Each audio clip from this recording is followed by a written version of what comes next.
నమస్తే అండి. ఇవాళ సండే కదా, ఇంక సండే అనేసి ఇంక అందరం చర్చికి బయలుదేరిపోతున్నాము.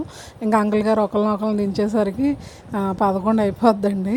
సరే ఇంక అందరం చర్చికి వెళ్ళిపోయాక ప్రేయర్ అయిందండి. ప్రేయర్లో సాక్ష్యాలు కూడా చెప్తారు కదా, అంటే మేము వెళ్ళిపోయాం కానీ సాక్ష్యాలు చెప్పే టైంకి అందరూ సాక్ష్యాలు చెప్పారు ప్రసంగం అది అయిపోయాక.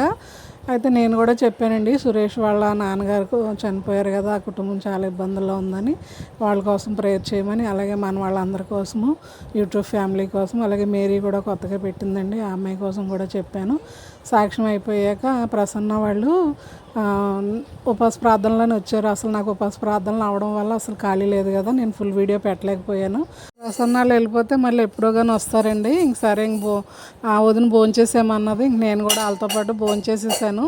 ఇంక భోంచేసి వాళ్ళతో మాట్లాడేసి ఇంక ఇంటికి వచ్చేస్తున్నానండి. ఈరోజు సండే ఇలా జరిగింది. ఉంటానండి, బాయ్ అండి.